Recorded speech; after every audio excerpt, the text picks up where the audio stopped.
नमस्कार दोस्तों, सुविधा चैनल में एक बार फिर आप सभी का हार्दिक स्वागत है। आज मैं आपके सामने लेकर आई हूँ रीजनिंग के क्वेश्चंस, क्योंकि ये जो रीजनिंग के क्वेश्चन हैं ये बहुत सारी प्रतियोगिता परीक्षाओं में बहुत ज़्यादा ज़रूरी होते हैं। जैसे हम बात करें अगर एसएससी या बैंक की परीक्षा या अन्य प्रतियोगिता परीक्षाओं के अभ्यास के लिए उनके प्रश्नों और उत्तरों के साथ हिंदी में रीजनिंग से संबंधित क्वेश्चंस यहाँ पर आज हम डिस्कस करेंगे। तो बच्चों, पहला सवाल है, दिए गए विकल्पों में शब्दों की 3 जोड़ी समान रूप से संबंधित है और एक जोड़ी अलग तरह से संबंधित है। उस जोड़ी को ज्ञात के जो अलग तरह से संबंधित है। तो आपको बताना है कि कौन सी जोड़ी अलग तरीके से संबंधित है। तो चीनी और मीठा, दूसरा है हिम और सफेद, तीसरा है नींबू और पीला और चौथा है पत्ती और हरा। तो इसका जो सही आंसर होगा वो क्या होगा? इसका सही आंसर होगा क। क्यों सही आंसर क होगा? क्योंकि हिम का कलर बताया हुआ है सफेद, नींबू का भी कलर बताया हुआ है पीला, पत्ती का भी कलर बताया है हरा, लेकिन चीनी का कलर नहीं बताया, चीनी का स्वाद बताया है मीठा। तो ये बाकी सबसे अलग होगा। तो यहाँ पे सही ऑप्शन क्या होगा? जो क वाला ऑप्शन है वो इसका सही उत्तर होगा। अगला प्रश्न है, दिए गए विकल्पों में से 3 एक निश्चित तरीके के समान हैं, हालांकि एक विकल्प अन्य 3 की तरह नहीं है। उस विकल्प का चयन करें जो बाकी से अलग है। तो यहाँ पे 4 ऑप्शन आपको दिए गए हैं। पहला है DBF, दूसरा है TVX, तीसरा है PNR और चौथा है JHL। तो क्या आप बता सकते हैं कि इसमें सबसे अलग जो है वो कौन सा होगा विकल्प? तो अगर हम देखें पहला ऑप्शन, तो अगर हम बात करते हैं डी की, तो डी से जस्ट बाद में आता है ई और एक छोड़ के आता है एफ। ठीक है। और अगर हम डी से आगे की तरफ जाएं तो पहले आता है सी और उससे पहले आता है बी। यानी यहाँ पे जो सबसे पहले शब्द दिया गया है डी, उससे आगे एक छोड़ने पर आएगा बी और पीछे एक लेटर छोड़ने के बाद आता है एफ। आई बात समझ में? इसी प्रकार अगर हम करते हैं दूसरा ऑप्शन, हम ले लेते हैं PNR। तो हम यहाँ पे ले लेते हैं P। अब P से अगर हम एक पहले की बात करें तो आता है O और उससे भी पहले की बात करें तो क्या आता है N, और P से आगे की बात करें तो P, Q और R। तो यहाँ पे भी जो ऑप्शन दिया हुआ है सबसे पहले दिया है P के बाद दिया है एक लेटर छोड़ के N आ जाएगा और इधर भी पीछे एक लेटर छोड़ के क्या आ रहा है? R आ रहा है। अगर हम JHL की बात करते हैं तो वहां पर भी इसी प्रकार से होगा कि J से एक लेटर पहले I और H को लिया गया है और आगे की तरफ K और L को लिया जाएगा। लेकिन जो अलग ऑप्शन है वो क्या हो जाएगा? TVX, ये अलग ऑप्शन हो जाएगा। क्यों? क्योंकि T के बाद आता है U के बाद ही आता है V के बाद X, V के बाद W और फिर X। ओके। तो यहाँ पर इन्होंने क्या किया है? कंटिन्यू इन्होंने 2 गैप दिए हैं, एक आगे और एक पीछे की तरफ नहीं दिया, इसलिए जो ख वाला ऑप्शन है वो इसका सही जवाब होगा। तीसरा प्रश्न हम देख लेते हैं। अब यहाँ पर दिया हुआ है COMRADE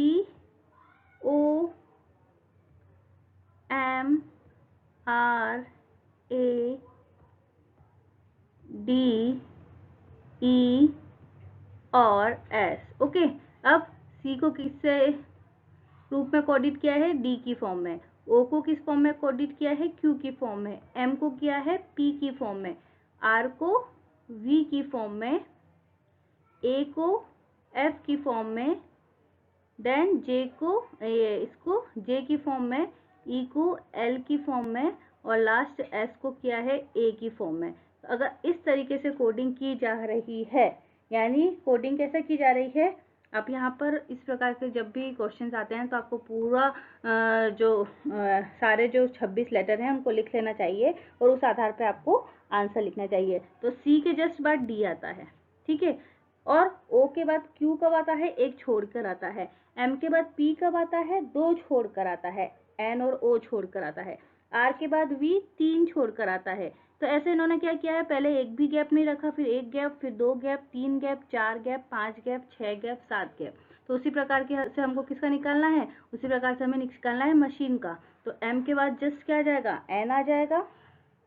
ए के एक छोड़ने के बाद आ जाएगा सी के 2 छोड़ने के बाद आ जाएगा एफ, एच के 3 छोड़ने के बाद आएगा एल, आई के 4 छोड़ने के बाद आएगा एन, एन के 5 छोड़ने के बाद आएगा टी और लास्ट में क्या आ जाएगा? एल। तो इसका सही जवाब होगा NCFL NCF LNTL। तो डी ऑप्शन जो है, घ ऑप्शन इसका सही जवाब होगा।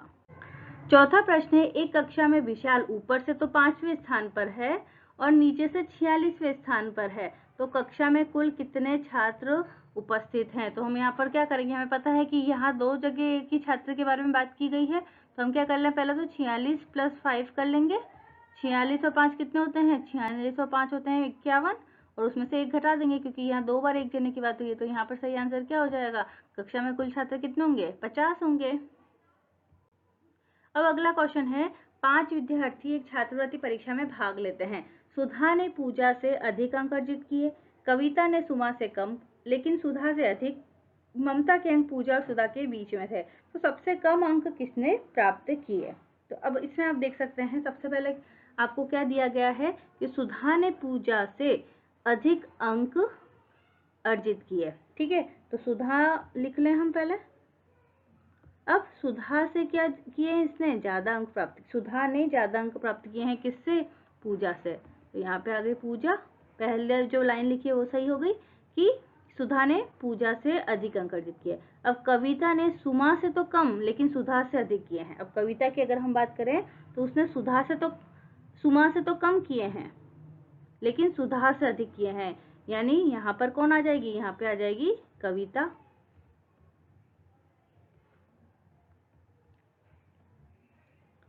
ओके, यहाँ पे आ गई कविता। अब यहाँ पे क्या लिखे, कविता ने सुमा से कम, यानी सुमा इससे भी ऊपर होगी। कविता ने सुमा से तो कम अंक प्राप्त किए हैं लेकिन सुधा से ज्यादा किए हैं, ये भी हो गया। और ममता के अंक पूजा और सुधा के बीच में है, यानी सुधा और पूजा के बीच में किसके अंक हैं? ममता के अंक हैं। ओके, तो यहाँ पर आप देख सकते हैं कि सबसे कम अंक किसने अर्जित किए हैं। अगर इन पांचों को देखेंगे, सबसे कम अंक अर्जित किए हैं पूजा ने, तो यहाँ पर सही ऑप्शन हो जाएगा ख। अब अगला प्रश्न है, शब्द फ्रीक्वेंट में वर्णों के ऐसे कितने जोड़े हैं जिनके बीच उतने ही वर्णों की संख्या है जितनी अंग्रेजी वर्णमाला में उन दोनों वर्णों के बीच में होती है। यानी अगर कोई ऐसा वाक्य दिया हुआ है जिसमें ए, एम, सी दिया हुआ है, तो हम बता सकते हैं कि ए और सी की दूरी उतनी ही है जितनी की रियल में होती है। तो उसी हिसाब से हमें बताना है कि इस पूरे शब्द में ऐसे कौन से 2 वर्ण हैं या 2 से ज्यादा वर्ण हैं कि वो सेम है, उनकी पोजीशन सेम है। तो अगर हम बात करते हैं एफ की, तो आप देख सकते हैं एफ, जी, एच, आई, जे, के, एल, एम नहीं मिल रहा है। तो यहाँ पर जो 2 मिल रहे हैं, एक तो हो जाएगा आर और यू की जो दूरी आप देख सकते हैं, P Q R S T U, R और यू की दूरी वैसी ही है जो रियलिटी में होती है। और इसी प्रकार क्यू और एन की दूरी NOPQ, क्योंकि उन्होंने लिखा है आगे और पीछे दोनों दिशाओं में हमें बात करनी है। तो इसका आंसर क्या हो जाएगा, इसका आंसर हो जाएगा ख। इसे वेन डायग्राम के द्वारा बनाना है। नीचे दिए गए कुछ कथन है, उसके बाद कुछ निष्कर्ष दिए गए हैं और आपको उन कथनों के हिसाब से आपको अपना सही तर्कसंगत रूप से आंसर देना है। सभी कुत्ते बिल्ली हैं, यानी जितने भी कुत्ते हैं वो क्या हैं, वो सब किसके अंतर्गत आ जाते हैं, वो सब आ रहे हैं बिल्ली के अंतर्गत। ओके, और कोई भी बिल्ली गाय नहीं है, बिल्ली गाय नहीं है, यानी गाय को हम अलग बना लेते हैं, कोई भी बिल्ली गाय नहीं है।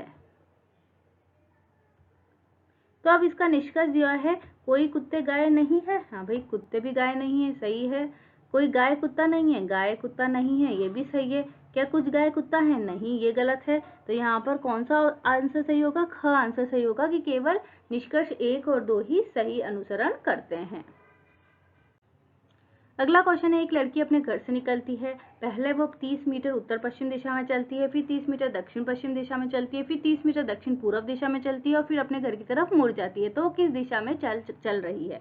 तो इस प्रकार के क्वेश्चन सॉल्व करने के लिए पहले तो आपको डायरेक्शन का ज्ञान होना चाहिए और आपको एक रफली बना लेना है कि हाँ, ये उत्तर दिशा है, ये दक्षिण दिशा है, ये पश्चिम है और ये पूर्व दिशा है।